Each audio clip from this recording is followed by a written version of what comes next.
Hai,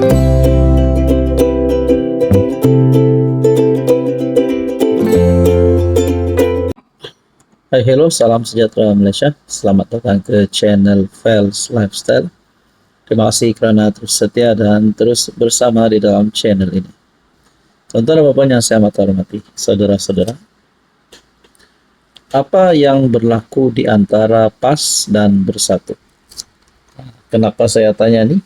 Sebab satu berita artikel yang menyebut rakyat sedang tunggu PAS rampas PN, kata pemuda PAS.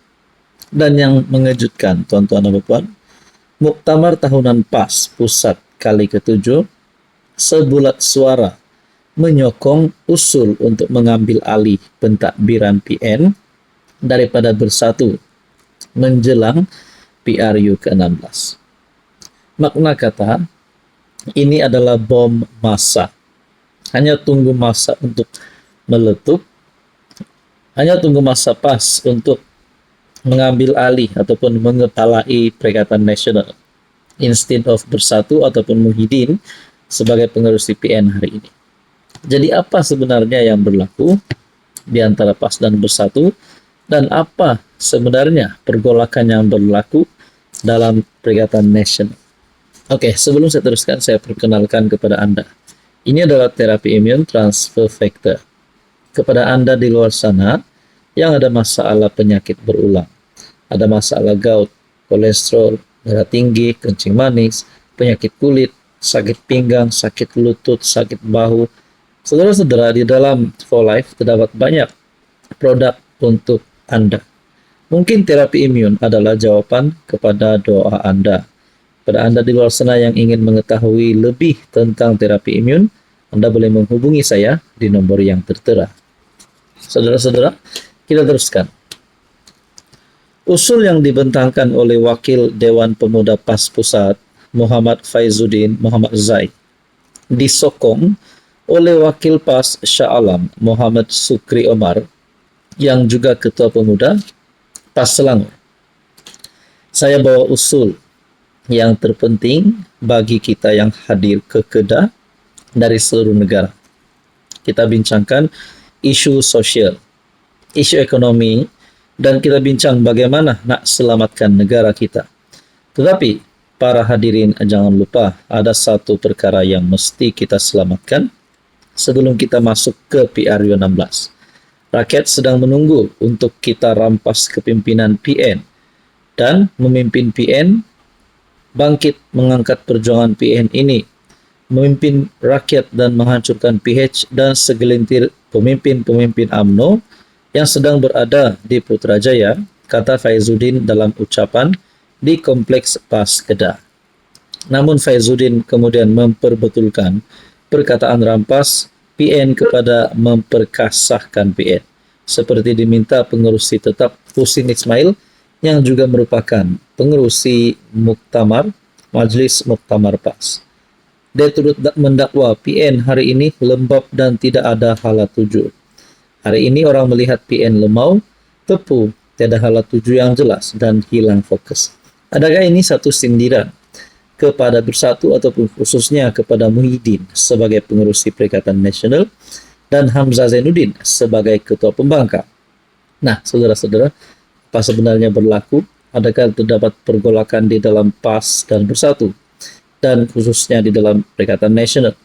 Adakah ini satu bentuk sindiran agar Muhyiddin letak jawatan pengerusi Perikatan Nasional, ataupun lebih teruk lagi, adakah Bersatu akan keluar PN pada PRU 16 dan akhirnya PAS memimpin PN secara solo, dan adakah mungkin Bersatu akan menyokong kerajaan masuk Pakatan Harapan?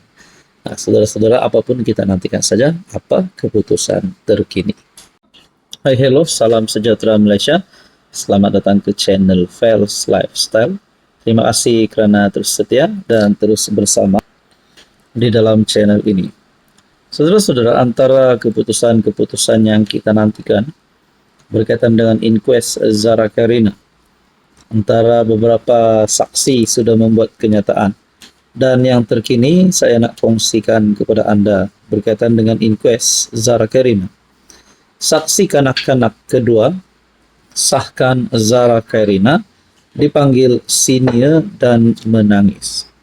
Manakala ada satu pendedahan terbaru daripada peguam Zara Kairina berkaitan dengan ini, saksi dedah arwah dipanggil ke dom lain, nafi tuduhan mencuri, kata peguam.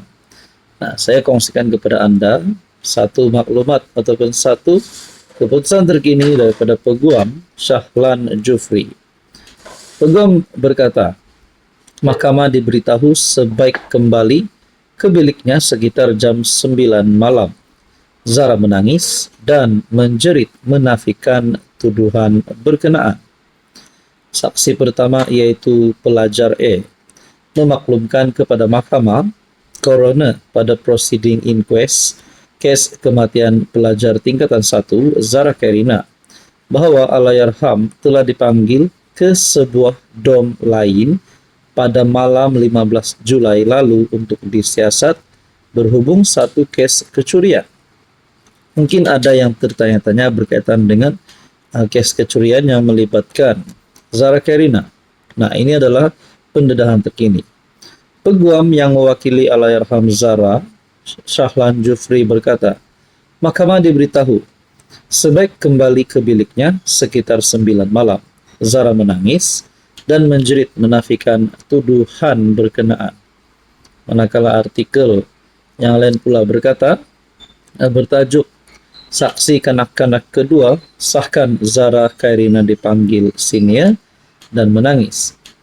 Peguam keluarga Zara Kairina Mahathir mengesahkan beberapa pakar tulisan tangan akan hadir ke kompleks Mahkamah Kota Kinabalu. Shahlan Jufri berkata, pakar tulisan tangan bebas sudah selesai menjalankan analisis mereka. Peguam kami, Muhammad Syahrul Nizam Muhammad Saleh akan memberi taklimat kepada media, katanya kepada New Straits Times. Shahlan sebelum ini memaklumkan pakar itu ditugaskan untuk mengesahkan ketulinan bahan bertulis termasuk buku nota, dokumen pribadi dan diary sebagai sebahagian daripada inquest yang sedang berlangsung berhubung kematian remaja perempuan berusia 13 tahun itu. Jadi itu adalah beberapa pendedahan terkini berkaitan dengan inquest Zara Kairina. Peguam Zara telah membuat kenyataan terbaru. Jadi berkaitan dengan ini saudara-saudara, perkongsian pada ketika itu, Zara ada menggunakan beberapa perkataan bagi menafikan tuduhan tersebut selepas balik semula ke biliknya. Malangnya, tiada seorang pun rakan dom yang cuba menenangkan beliau. Meskipun ketika itu semua ahli dom masih belum tidur. Katanya ketika ditemui media selepas proceeding. Maklumnya lagi, saksi turut menyatakan selepas insiden itu, dia tidak lagi melihat Zara kerana telah masuk tidur. Dalam pada itu, Shahlan menjelaskan setakat ini, pihaknya berpuas hati dengan keterangan pelajar E kerana ia menggambarkan situasi sebenar yang berlaku selepas arwah disiasat. Jadi berkaitan isu ini, kita berdoa keadilan untuk Zara Kairina dan kekuatan bagi keluarga Zara Kairina.